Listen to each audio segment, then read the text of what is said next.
¿Se nos enseña a pensar o se nos enseña qué pensar? Esta pregunta es fundamental, ¿no? Así estamos todos. Este condicionamiento que tenemos todos es el mayor obstáculo que tenemos todos los seres humanos aquí, ¿no? Por eso pues no sabemos relacionarnos unos con los otros, ¿no? ¿Por qué no sé relacionarme con los otros? Porque no sé relacionarme conmigo mismo tampoco. Entonces, ¿qué es lo que busco? Es muy importante descubrir qué buscamos. Y no es una pregunta retórica.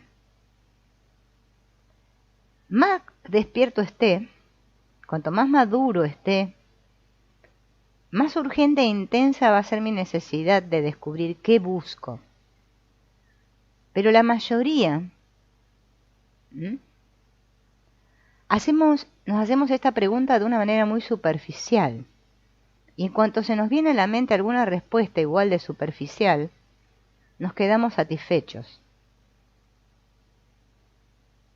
Sin embargo, si estoy dispuesto a observar con atención lo que ocurre, descubro que la mente solo está buscando un poco de entretenimiento, algún placer, y cuando aparece una respuesta superficial o inventa algún argumento que la avale, ya está, la búsqueda se acaba.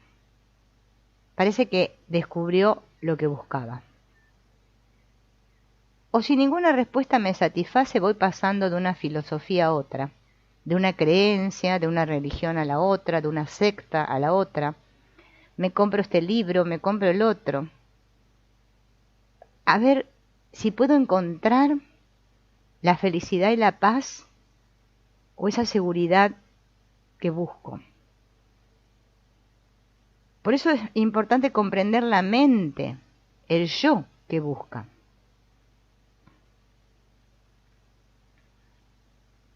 Porque está bastante claro que todos hemos buscado hasta hoy. Ahora bien, para comprenderme a mí mismo necesito tener mucha paciencia, puesto que el yo es un proceso muy complejo.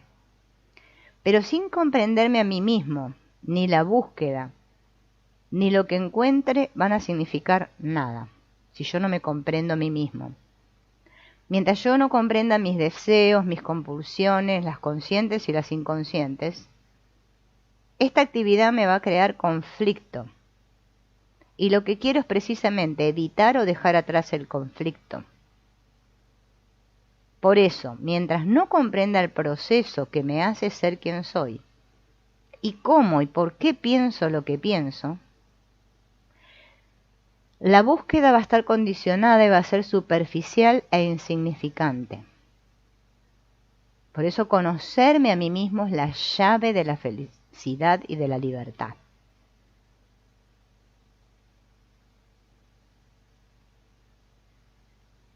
Esto no significa que yo me tenga que abstraer de todo y concentrarme solo en mí, lo cual es simple egocentrismo y me va a llevar a la desesperación.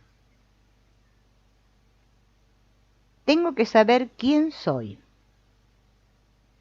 porque si yo no me conozco a mí mismo profundamente, todas las indagaciones, pensamientos, conclusiones, opiniones y valores me van a servir de muy poco. La mayoría de todos nosotros estamos condicionados. Nuestra mente está condicionada por la educación, por la cultura, por la sociedad. Y sin comprender el proceso total de este condicionamiento, cualquier búsqueda, indagación o conocimiento van a crear más caos, más dolor y más desolación. Pero resulta que no hay una fórmula para conocerse a uno mismo, que es lo que buscamos todos, fórmulas, ¿no? Recetas.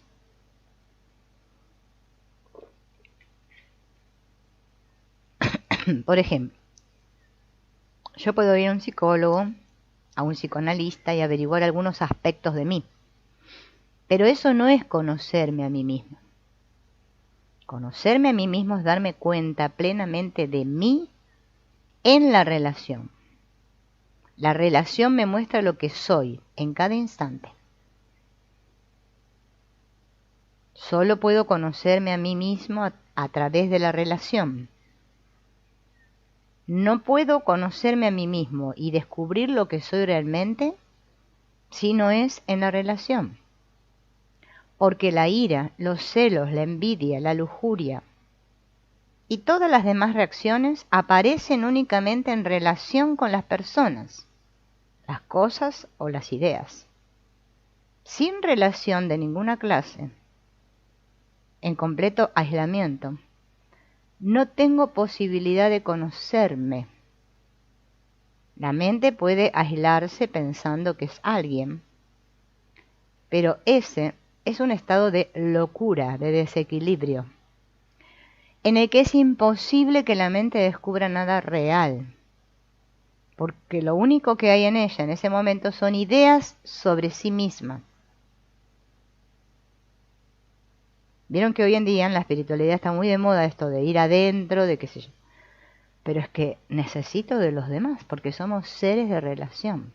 Por eso que estamos todos tan locos como estamos, y estamos todos muy locos aquí. Pero no lo queremos reconocer. Bien. Es como el idealista que intentando ser como cree que debería ser, se aparta del hecho de lo que es. Esto es lo que la mayoría de nosotros hacemos. Claro, las relaciones son dolorosas y todos queremos aislarnos de ese dolor. Y en nuestro aislamiento creamos el ideal de cómo debería ser todo, lo cual es puramente ilusorio. Es una invención. De modo que solo en la relación puedo verme tal como soy, inconsciente y conscientemente. Si no lo comprendo esto, dedicarnos a ir a charlas, a retiros espirituales, a conferencias, leer 800.000 libros, no va a cambiar nada. ¿Se lo plantearon esto?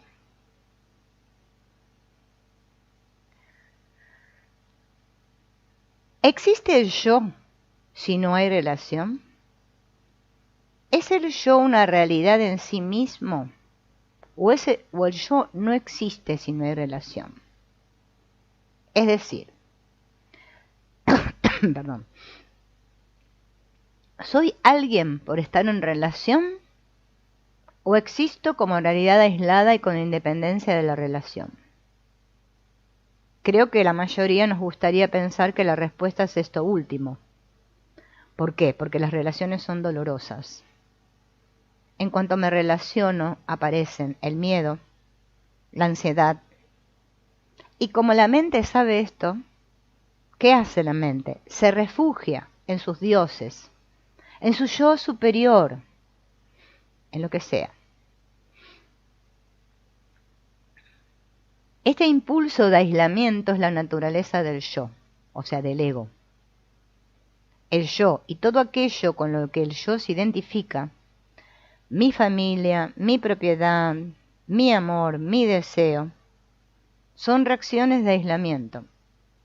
Esa reacción, ese movimiento, es una realidad en el sentido de que está sucediendo de hecho, pero ¿puede esa mente encerrada en sí misma descubrir alguna vez algo que esté más allá de ella? Es obvio que no. Podrá quizás extender sus muros, sus fronteras, expandir su área de encerramiento, pero ese área seguirá siendo la conciencia del yo. El conflicto y el dolor mantienen vivo al ego. ¿En qué momento tenemos conciencia de estar relacionados? ¿Soy consciente de estar relacionado cuando hay completa unanimidad con el otro? ¿Cuando hay amor? ¿O solo me doy cuenta de que estoy relacionado cuando hay fricción, conflicto? Cuando le exijo al otro algo, cuando me siento frustrado, cuando tengo miedo, cuando hay una disputa entre el yo y aquel que está relacionado con el yo. Dicho de una forma más simple, si no me duele nada, ¿sé que existo? Supongamos, por ejemplo, que vivo unos instantes de felicidad. En el preciso momento en que experimento esa felicidad, me doy cuenta de que soy feliz. Está claro que me doy cuenta de que he sido feliz un segundo después. Por lo tanto, es posible que la mente se desprenda de su deseo y sus esfuerzos por vivir encerrada en sí misma, de modo que desaparezca el yo. Entonces quizás la relación signifique algo muy diferente. Porque en la actualidad la relación es solo un medio que uso para sentirme seguro, para perpetuar el yo, y que éste pueda expresarse a su antojo y fortalecerse. Todas estas cualidades constituyen el yo. Pero si dejan de existir, tal vez entonces descubramos otro estado en el que la relación tenga un significado distinto. En la actualidad es lógico que la forma de relacionarnos esté basada casi siempre en la envidia, puesto que la envidia es la base de nuestra cultura. Y por eso en la relación que mantenemos unos con otros, surgen las disputas, la violencia. Las relaciones son una batalla constante. Pero si desaparece por completo la envidia, consciente e inconsciente, superficial y arraigada, si la envidia deja de existir, ¿no sería nuestra relación totalmente distinta? ¿Existe un estado de la mente que no esté sometido a la idea de yo?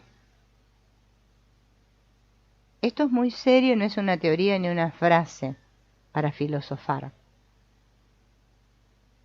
Inevitablemente experimentamos que ese estado existe, si estoy escuchando de verdad. Me parece obvio que es imposible comprender un problema si lo único que me importa es solucionarlo, ya sea dándole una solución estereotipada o buscando una solución. Para comprender un problema primero debo examinarlo directamente, en su totalidad, sin el deseo de encontrar una respuesta. Entonces estoy en relación directa con el problema. Entonces soy el problema. Y el problema no está separado de mí. Esto es lo primero que tengo que entender. Que el problema de vivir, con todas sus complejidades, no es diferente de mí. Yo soy el problema, y mientras considere el problema como algo independiente de mí o exterior a mí, es inevitable que mis intentos por resolverlo sean un fracaso. Por eso siempre fracasamos en resolver un problema. Yo subí un video la otra vez que dice, ¿seré yo el problema? No lo miró nadie. Bueno, prácticamente mis videos no los miran muchos, pero ¿no? Yo hago estos encuentros y después resulta que tengo que hacer videos cortando estos encuentros para que alguien los mire, porque fíjense, en 6 personas conectadas a un directo, ¿no? Con 187.000 suscriptores que hay en el canal. Es increíble, pero bueno, es así como funciona todo. El mundo funciona así. Entonces, siempre el problema soy yo, pero no me gusta reconocer eso, ¿no? Tengo miedo a fracasar y sin embargo fracaso. Por lo tanto, si entiendo el problema como algo mío, como algo que forma parte de mí, que no está separado de mí, quizás pueda comprenderlo de verdad. Esto significa en realidad que el problema existe porque yo no me conozco a mí mismo. Si no me comprendo, si no comprendo la complejidad de lo que soy, no tengo base para pensar. Porque el yo no existe solo en un determinado nivel. El yo interviene en todos los niveles de mí, en cualquier aspecto de mí en que lo deje situarse. De manera que mientras no me comprenda a mí mismo, mientras no me comprenda profundamente, ¿no?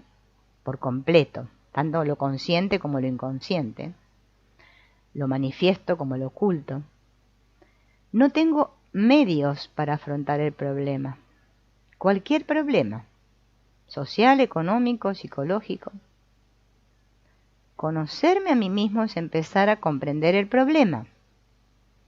Las creencias, las ideas y los conocimientos no me sirven realmente de nada si no sé quién soy. Solo me llevan a crearme un mundo ilusorio y a toda clase de complicaciones y estupideces con las que muy hábilmente me escapo de la realidad. Por eso nos afiliamos a alguna de las muchas asociaciones, grupos, organizaciones secretas y exclusivas. ¿No es precisamente la naturaleza de la estupidez ser excluyente? Cuanto más estúpido es uno, más exclusivo se vuelve, en el terreno religioso y en el social. Y cada forma de exclusividad genera sus propios problemas. Por lo tanto, me da la impresión de que la dificultad que tenemos para comprender los numerosos problemas radica en nuestra ignorancia de nosotros mismos. Somos nosotros quienes los creamos, puesto que somos parte del medio en el que surgen. Además de ser algo de cualidad muy distinta, como cada uno descubre si está dispuesto a comprenderse a sí mismo.